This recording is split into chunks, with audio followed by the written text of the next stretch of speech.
پەرلەمان کە دامەزراوەیەکی یاساییە و چاودێرە بەسەر کارەکانی حکوومەتەوە لە سیستەمی وڵاتانی پێشکەوتوودا شکۆ و گرنگیەکی باڵای هەیە، بەڵام لە سایەی دەسەڵاتی یەکێتی و پارتیدا پەرلەمان نەک ڕێز لە بڕیارەکانی ناگیرێت، بەڵکو شکۆی دەشکێنرێت و بە میزاجی شەخسی دادەخرێت و بۆ میزاجی شەخسیش دەکرێتەوە. کاندیدی ژمارەدا لە لیستی کۆمەڵی ئیسلامی دەڵێت ئەگەر هاوڵاتیان دەیانەوێت شکۆ بۆ پەرلەمان بگەڕێتەوە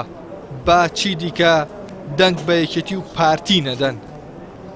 جەماوەری بەڕێزی کوردستان ئەگەر ئەیانەوێ هەیمەنە بگەڕێتەوە بۆ ئەو موسسەیە، هەیمەنەت و ڕێز و احترام بگەڕێتەوە بۆ پەرلەمانی کوردستان وەکو موسسەیەک و مەرجەعێکی سیاسی، وەکو مەرجەعێکی قانونی، ئەوە پێویستە دەنگ بە یەکێتی و پارتی نەدەن، دەنگ بەوانە نەدەن کە پەرلەمانیان داخست، دەنگ بەوانە نەدەن بە ئارەزوی خۆیان چیان بێ لە وڵاتە ئەیکەن لە مەساڵح و بەرژەوەندیەکانی خۆیان، دەنگ بدەن بە لیستی 194 کۆمەڵی ئیسلامی بۆ ئەوەی لەسەر ئەو هەڵوێستانەی بەردەوام بێ بۆ ئەوی بتوانێت شکۆ بگێڕێتەوە بۆ موسسەکان بەتابەت بۆ موسسەی پەرلەمان. سەرەڕای شکاندنی شکۆی پەرلەمان بەردەوام یەکێتی و پارتی لە ڕێگەی پەرلەمانەوە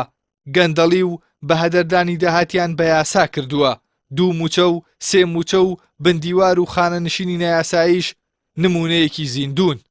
هاوکات لە ڕێگەی پەرلەمانیشەوە ڕێگر بوون لە گۆڕینی سیستەمی حکومڕانی و نووسینەوەی دەستور، هەر یاسایەکیش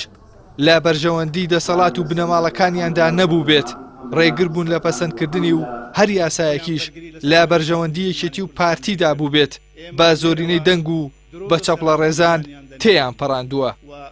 لەو یاسایانە زۆرترین باەخیاندا بە یاسایانی کەوا سەرۆکایەتی هەرێم کەوا چەندین جار هەموار کراوە و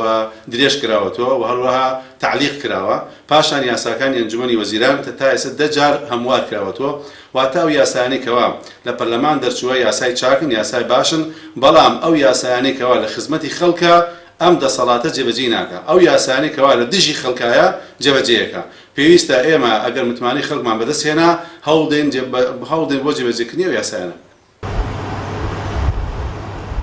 یەکێتی و پارتی پەرلەمانیان وەک دیوەخانی درێژکردنەوەی ماوەی دەسەڵاتی سەرۆکایەتی هەرێم و حکوومەت بەکارهێناوە، لە کاتی هەڵبژاردنیشدا شارە و شار دەکەن و بە ناوی کوردستانێکی بەهێز و ئارامی و هەلی کارەوە بانگەشە بۆ و پەرلەمانە دەکەن کە خۆیان شکۆیان شکاندووە. هاوکات کاندیدانی لیستی ژمارە 194 کۆمەڵی ئیسلامیش دەڵێن لە 27 ساڵی پێشووتان لە جیاتی کوردستانێکی بەهێز نیوەی خاکی کوردستانتان فرۆشت و لە جیاتی هەلی کاریش قەیرانی دارایی و بێکاریتان بۆ گەنجان و هاوڵاتیان هێناوە. هەر لەبەر ئەوەشە کاندیدانی لیستی کۆمەڵی ئیسلامی داوا دەکەن هاوڵاتیان لە کاتی دەنگداندا ئەو دەسەڵاتە بە سزای گەل بگەێنن. ئیحسان سابر، کەناڵی ئاسمانی، پەیام، سلێمانی.